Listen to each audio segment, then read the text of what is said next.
बिस्मिल्लाहिर्रहमानिर्रहीम। अस्सलाम वालेकुम डियर स्टूडेंट्स, मैंने आपको एस्ट्रोनॉमी का लेक्चर नंबर 1 दिया था, जिसमें मैंने सन तक जो है उसकी करेक्टरिस्टिक्स तक करवाई थी। अब मैं उससे आगे ऑनवर्ड आपको करा रहा हूँ planets of the solar system. In topics के अंदर हम हर प्लैनेट की जो मेन इंपॉर्टेंट करेक्टरिस्टिक्स हैं उनको स्टडी करेंगे, और इसके अलावा हमारे सोलर सिस्टम में और जो डिफरेंट ऑब्जेक्ट्स हैं उनकी डेफिनेशन, उनके बारे में हम पढ़ेंगे। सबसे पहले हम मरकरी प्लैनेट के हवाले से बात करते हैं। मरकरी प्लैनेट जो है वो एक तो नियरेस्ट है टू द सन और फास्टेस्ट प्लैनेट भी है। इसका जो सन से डिस्टेंस है वो 0.387 एस्ट्रोनॉमिकल यूनिट यानी AU है। 1 एस्ट्रोनॉमिकल यूनिट जो होता है वो सन और अर्थ के दरमियान डिस्टेंस है, जो कि 149 मिलियन किलोमीटर है। अच्छा, मरकरी जो है वो उसका कोई मून नहीं है, यानी उसकी कोई सैटेलाइट नहीं है नेचुरल जो उसके ऑर्बिट में रिवॉल्व कर रही हो। मरकरी का डायमीटर 4880 किलोमीटर है। ये स्मॉलेस्ट प्लैनेट भी है हमारे सोलर सिस्टम का। इसका जो रेवोल्यूशन पीरियड है वो 88 डेज है, और रोटेशन पीरियड जो है वो 58 डेज 15 आवर्स एंड 30 मिनट्स है। रेवोल्यूशन का मतलब होता है कि इस पूरे प्लैनेट का एक जो चक्कर जो सन के इर्द गिर्द ये मूव करता है उसको रेवोल्यूशन कहते हैं, और जो अपने ऑर्बिट में ये मूव कर रहा है उसको रोटेशन कहते हैं। अच्छा, ये सेकंड हॉटेस्ट प्लैनेट है। इसका टेम्परेचर 350 डिग्री सेंटीग्रेड है। ये जो फर्स्ट हॉटेस्ट प्लैनेट है वो वीनस है। मरकरी जो है वो नियरेस्ट तो है लेकिन हॉटेस्ट नहीं है, और उसकी रीज़न ये है कि नियरेस्ट मरकरी में कोई एटमॉस्फेयर नहीं है, और वहाँ पे जो हीट है उसकी रिटेंशन नहीं होती। हीट जो है वो टेम्परेचर की जो रेज हैं सन की वो रिटेन नहीं होती एटमॉस्फेयर के ना होने की वजह से। जबकि वीनस जो है उसमें 90% से ज़्यादा कार्बन डाइऑक्साइड है उनके एटमॉस्फेयर में, तो वहाँ पे टेम्परेचर रिटेंशन है, यानी बहुत ज़्यादा ग्रीन हाउस इफेक्ट है वहाँ पे, जिसकी वजह से वहाँ टेम्परेचर रिटेन हो जाता है, कैप्चर हो जाता है, और वहाँ का टेम्परेचर वीनस का मरकरी के मुकाबले में ज़्यादा है। अब हम वीनस पे बात करते हैं। वीनस को इवनिंग स्टार और मॉर्निंग स्टार भी कहते हैं। इसको अर्थ का ट्विन भी कहते हैं, क्योंकि इसका साइज़ जो है वो तकरीबन अर्थ के साइज़ के बराबर है। तकरीबन 12,107 किलोमीटर इसका डायमीटर है। अच्छा, ये इसको ब्राइटेस्ट ऑब्जेक्ट कहा जाता है। ये सन और मून के बाद स्काई में सबसे ब्राइटेस्ट ऑब्जेक्ट है। और एक इंटरेस्टिंग बात यह है कि वीनस का जो नाम है वो रोमन गॉडेस ऑफ ब्यूटी के नाम से डिराइव किया गया है। वीनस का भी कोई मून नहीं है, और यह सबसे हॉटेस्ट प्लैनेट है। इसका टेम्परेचर 475 डिग्री सेंटीग्रेड है, और वीनस के सराउंडिंग में कार्बन डाइऑक्साइड के क्लाउड है, जो तकरीबन 90% से ज़्यादा कार्बन डाइऑक्साइड के क्लाउड है जो वीनस के सराउंडिंग में मौजूद है। वीनस जो है वो तकरीबन 0.787 एस्ट्रोनॉमिकल यूनिट अवे है फ्रॉम सन। इसके बाद हम मार्स के बारे से बात करते हैं। अच्छा, ये बड़ी एक इंटरेस्टिंग बात है कि जितने भी प्लैनेट्स हैं उनकी जो मूवमेंट है, रोटेशन है, वो एंटी क्लॉकवाइज है, लेकिन जो वीनस है वो क्लॉकवाइज रोटेट करता है। ये एक एक्सेप्शन है वीनस के हवाले से। अच्छा, मार्स के हवाले से ये ध्यान में रखिएगा कि इसका डायमीटर 6,878 किलोमीटर है। इसके 2 सैटेलाइट्स हैं, 2 मून्स हैं, एक का नाम फूबोस है और एक का डिमोस है। इसका डिस्टेंस जो है वो सन से 1.524 एस्ट्रोनॉमिकल यूनिट है। इसका मतलब है अर्थ के मुकाबले में ये सन से ज़्यादा दूर है। इस प्लैनेट को आप रेड प्लैनेट भी कहते हैं, बिकॉज इस पे रेड कलर की डस्ट है जो बड़ी विजिबल डस्ट है, इसलिए इसको रेड प्लैनेट कहा जाता है। मार्स जो है उसमें बहुत बड़ी बड़ी माउंटेन्स भी हैं और इसमें डीपेस्ट वैलीज भी हैं। इसका जो रेवोल्यूशन पीरियड है वो 687 डेज है, और एवरेज टेम्परेचर -20 के करीब है। इसके बाद जुपिटर पे बात करते हैं। जुपिटर का डायमीटर 1,43,500 किलोमीटर है, और इसके इस वक्त 79 मून्स हैं। ये 67 लिखा हुआ है, इसको आप ठीक कर लीजिएगा, 79 मून्स हैं। और जुपिटर लार्जेस्ट प्लैनेट है हमारे सोलर सिस्टम का। इसको जाइंट प्लैनेट भी कहते हैं क्योंकि इसका साइज बहुत बड़ा है। इसमें इसके सराउंडिंग में हाइड्रोजन और हीलियम गैसेस जो हैं वो मौजूद हैं। इसका रेवोल्यूशन पीरियड तकरीबन 12 साल है, यानी 11.86 ईयर्स है। इसका एवरेज टेम्परेचर -120 डिग्री सेंटीग्रेड है। और इसके अलावा इसकी जो सबसे बड़ी सैटेलाइट है, नेचुरल सैटेलाइट, उसका नाम गैनीमीड है। गैनीमीड हमारे सोलर सिस्टम की भी सबसे बड़ी सैटेलाइट है। सैटर्न जो है ये इसका डायमीटर 1,20,000 किलोमीटर है, और इस वक्त इसके मून 80 प्लस हो चुके हैं। ये 53 लिखा हुआ है, इसको भी ठीक कर लीजिएगा। बल्कि लार्जेस्ट नंबर ऑफ मून इस वक्त सैटर्न के ही हैं। ये सेकंड लार्जेस्ट प्लैनेट है। इसका डिस्टेंस सन से 9.59 एस्ट्रोनॉमिकल यूनिट है। इसके सराउंडिंग में ब्यूटीफुल कलर्स के रिंग्स होते हैं जो गैसेस की वजह से बनते हैं। इसका एवरेज टेम्परेचर -180 डिग्री सेंटीग्रेड है। सैटर्न जो है वो लीस्ट डेंस प्लैनेट है और इसकी सबसे बड़ी सैटेलाइट का नाम टाइटन है, जो बड़ी फेमस सैटेलाइट है, और इसका बच्चों रोटेशन पीरियड तकरीबन 30 ईयर्स है। यूरेनस के बारे में देखें कि यूरेनस का डायमीटर 51,800 किलोमीटर है। इसके 27 मून्स हैं। इसका distance 19.18 astronomical unit away from sun है।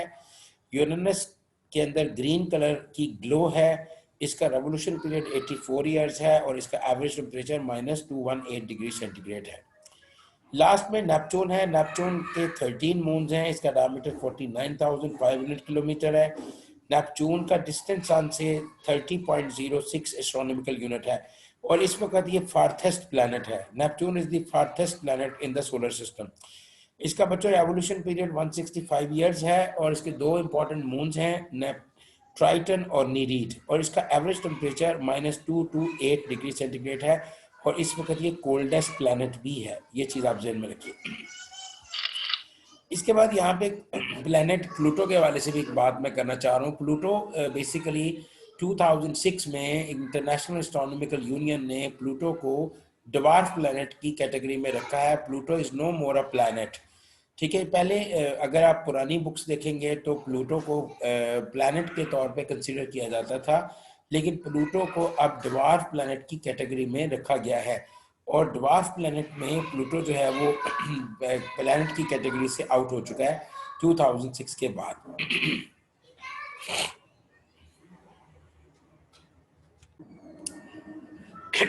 अच्छा जी, आफ्टर प्लैनेट्स हम कुछ मजीद जो सोलर सिस्टम के अंदर ऑब्जेक्ट्स होती हैं उनके बारे में हम डिस्कस करेंगे। सबसे पहले इसमें एक छोटी छोटी डेफिनेशन जो पेपर में आती हैं। एक तो है एस्टीरॉइड्स।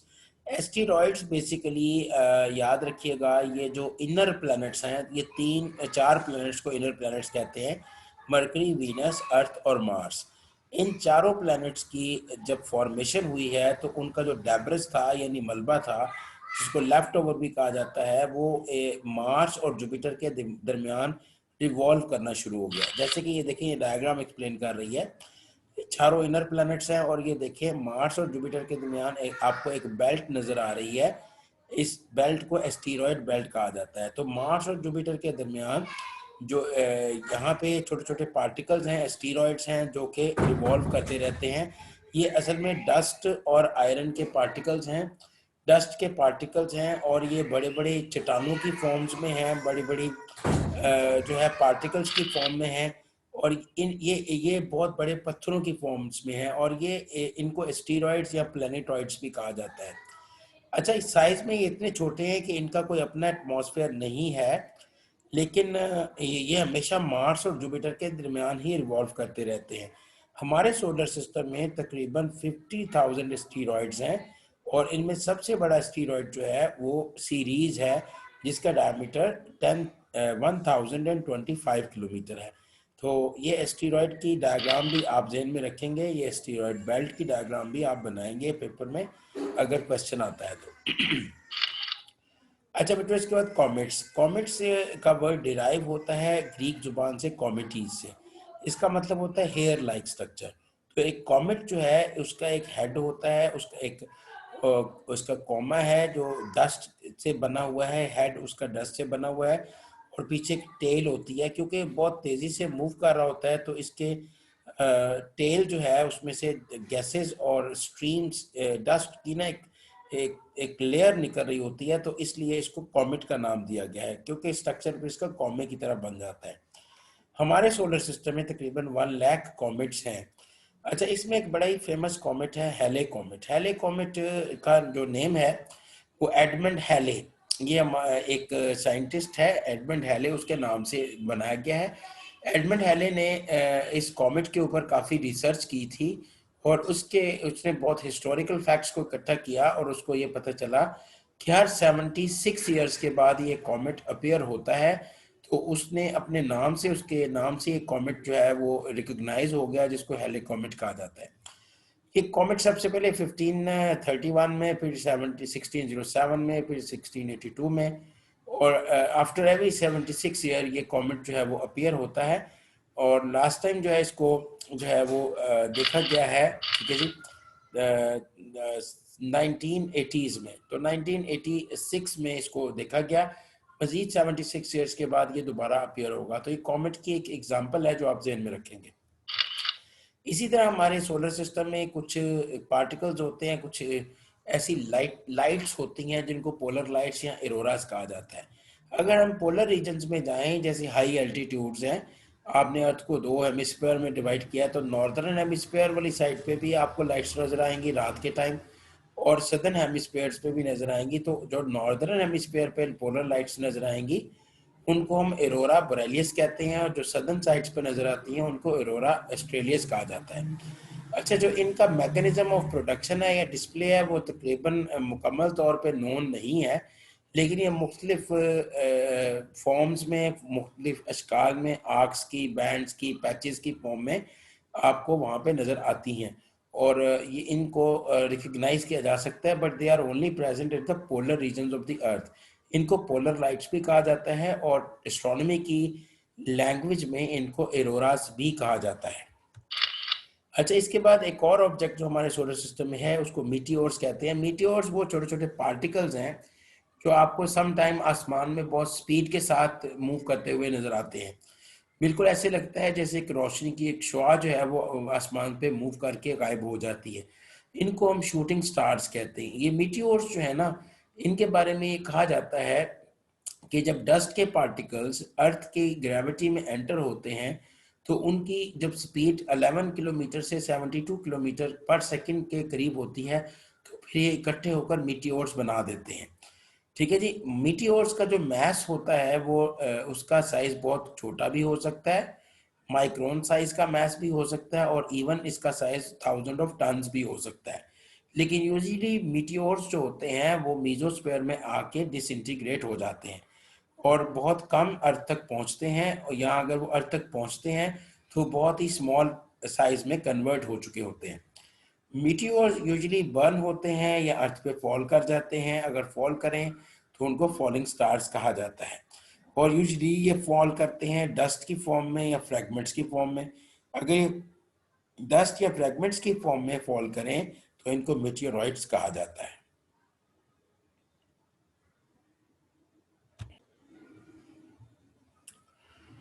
अच्छा बच्चों, इसमें अर्थ मूवमेंट्स के हवाले से अब मैं बात करूंगा। ये हमारे सोलर सिस्टम के ऑब्जेक्ट्स जो हमने पढ़ लिए हैं। अब एक बहुत ही इंपॉर्टेंट क्वेश्चन पेपर में आता होता है रोटेशन और रेवोल्यूशन ऑफ अर्थ के हवाले से, तो उस हवाले से हम बात करेंगे। अर्थ एक प्लैनेट है, उसमें दो तरह की मूवमेंट्स होती हैं।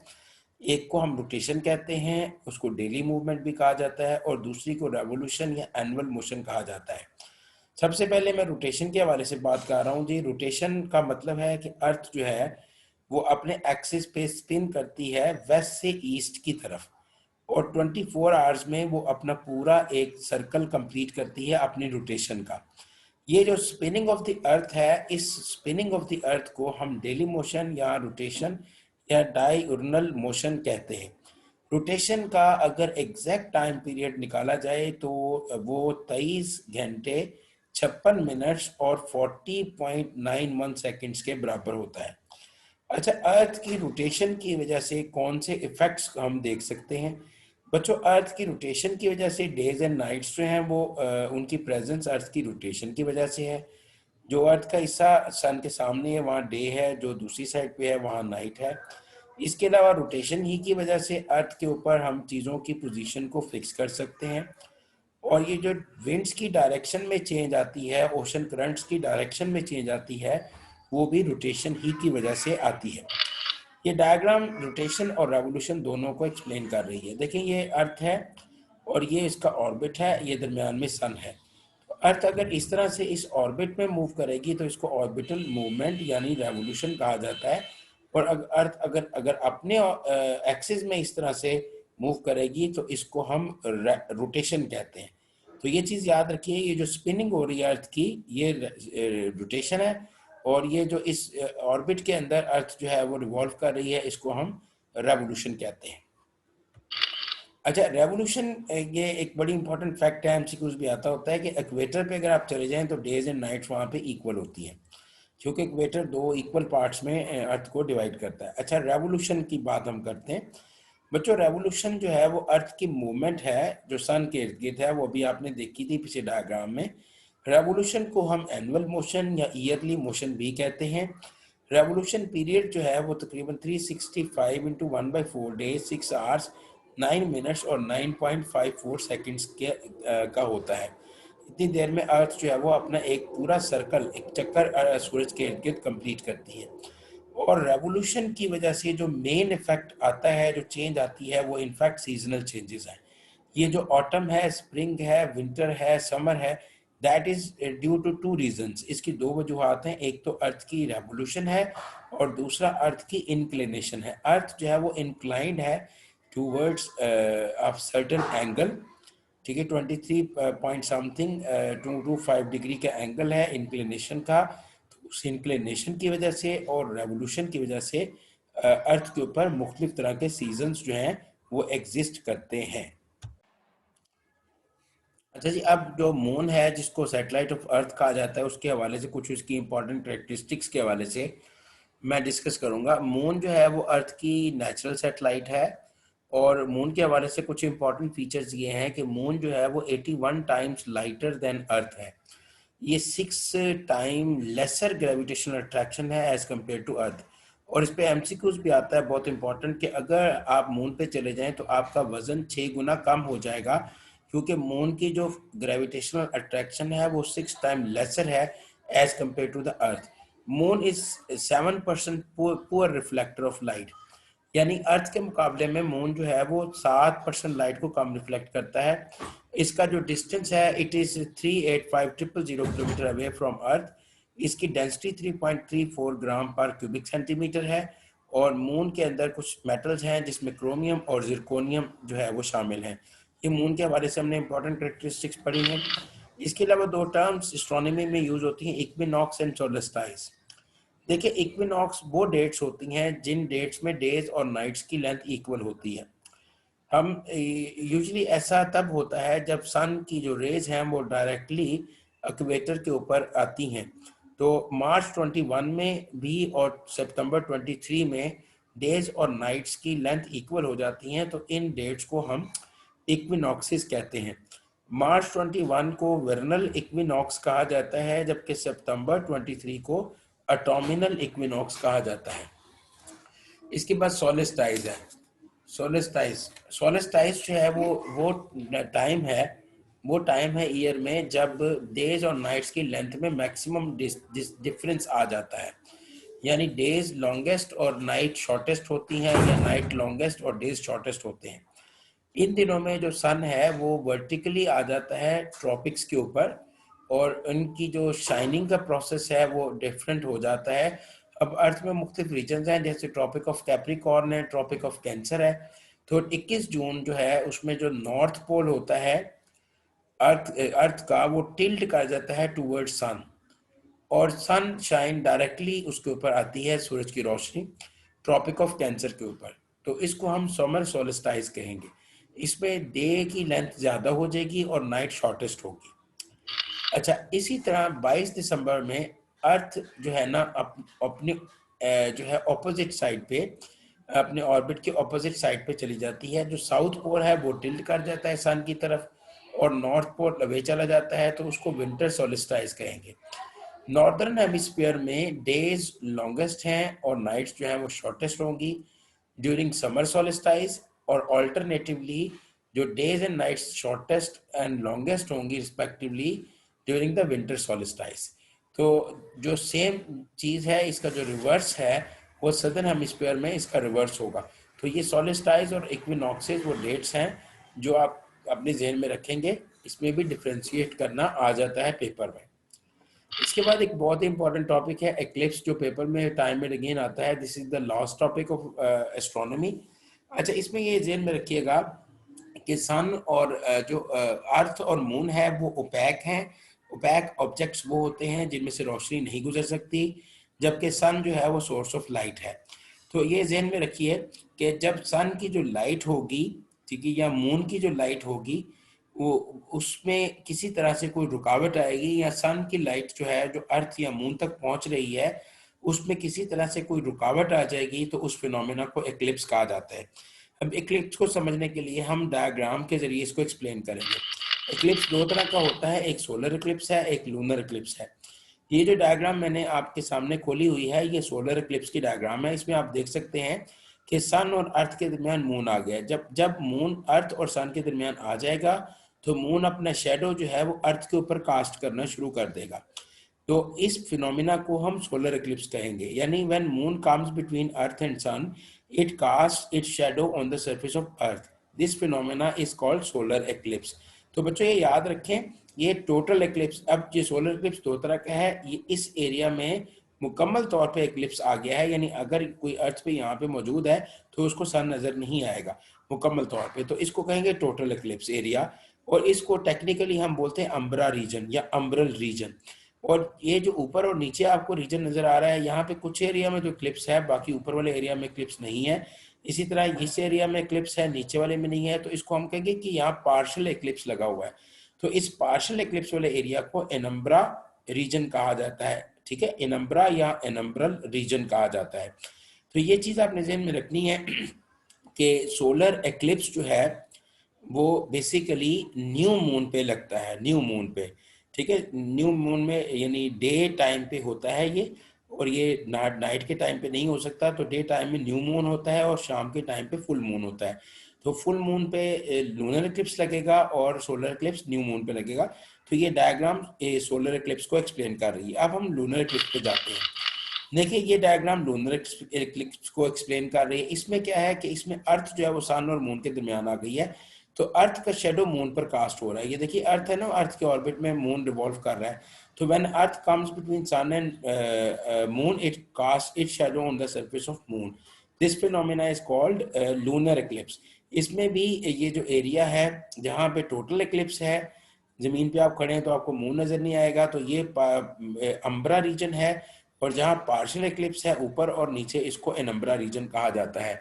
तो बच्चों ये ध्यान में रखिएगा कि लूनर एक्लिप्स जब लगता है तो उस वक्त अर्थ जो है वो सन और मून के दरमियान आ जाती है। अब ये डायग्राम्स जो हैं ये बहुत एक्सप्लेनेटरी हैं और ये दोनों फिनोमेना को एक्सप्लेन कर रही हैं। अब यहाँ पे एक बड़ी इंपॉर्टेंट फैक्ट ये है कि क्या इनका इम्पैक्ट कोई लाइफ के ऊपर होता है। तो जो लूनर एक्लिप्स है उसका इम्पैक्ट लाइफ पर तो नहीं है, लेकिन इसमें जो जिसको आप कहते हैं ना टाइड्स का बनना, जब लूनर एक्लिप्स लगता है तो टाइड्स की फॉर्मेशन होती है, जो टाइड्स हमारे सी में बनती हैं। और जो सोलर एक्लिप्स होता है उस दौरान इट इज़ नॉट रिकमेंडेड कि आप नेकेड आई के साथ उसको देखें, क्योंकि ड्यूरिंग दैट फेज कुछ खास किस्म की यूवी रेज जो हैं वो जनरेट होती हैं। जैसे ही सोलर एक्लिप्स लगता है तो वो रेज जो हैं जो है वो फिर आंख के स्ट्रक्चर को डैमेज कर सकती हैं। इसलिए इट इज़ नॉट रिकमेंडेड कि आप सोलर एक्लिप्स को जो है ना वो डायरेक्टली जो है वो नेकेड आई के साथ आप देखें। So this is all about solar and lunar eclipse, और ये डायग्रामेटिकली ही आप एक्सप्लेन करेंगे। इसमें अम्ब्रा और एनम्ब्रा रीजन जो है इसको भी आप जहन में रखेंगे। So this is all about astronomy. Astronomy के इंपॉर्टेंट फैक्ट्स एंड फिगर्स मैंने आपसे डिस्कस कर लिए हैं, और इसके हवाले से पेपर में क्वेश्चन आने के बहुत ज़्यादा चांसेस हैं। ठीक है जी, आपका बहुत शुक्रिया। इसको आप सुने, और नोट्स आपको मैंने ऑलरेडी शेयर कर दिए हुए हैं, इसको देखें। फिर इंशाल्लाह नेक्स्ट जो चंद 2-3 रिमेनिंग टॉपिक्स हैं हम उनको भी कर लेंगे। और एक चीज़ और ध्यान में रखिए, मैथमेटिक्स का जो मैं आपको लेक्चर शेयर करूँगा, मैथमेटिक्स का हमने पहले भी ग्रुप पढ़ाया था। तो मेरे कुलीग हैं डॉक्टर वहीद मुश्ताक, तो उन्होंने मैथमेटिक्स जो है वो पढ़ाई थी, तो उनके लेक्चर भी रिकॉर्डेड हैं मैथ्स के। वो मैथ के 6 या 7 लेक्चर्स हैं जो जिसमें उन्होंने पूरा मैथ्स जो है वो जीएसए का जो है वो कवर करवाया था। तो वो लेक्चर मैं आपको सेंड करूंगा, जिससे आपका जो एबिलिटी का पोर्शन है वो भी सारा कवर हो जाएगा। उसके भी नोट्स आपको मैं सेंड करूंगा। तो इंशाल्लाह इस तरह से आपका पूरा पेपर जो है वो बेहतरीन करके कवर हो जाएगा। और इसके बाद मैं एक टेस्ट भी कंडक्ट करूंगा, जिस यहाँ इंपॉर्टेंट क्वेश्चंस जो है वो शेयर करूंगा, जो आप लोग सब तैयार करें, और इंशाल्लाह उससे रिलेटेड आपके पेपर में काफ़ी ज़्यादा आपकी हेल्प हो जाएगी। ठीक है, तो आप दुआ में याद रखिएगा। और दूसरी बात यह है कि इन्वायरमेंटल साइंसेज का एक मैं ग्रुप स्टार्ट कर रहा हूँ। वो ग्रुप जो होगा उसकी जो लेक्चर्स होंगे वो आप ऑनलाइन होंगे, मतलब वो यूजुअली रिकॉर्डिंग नहीं होगी।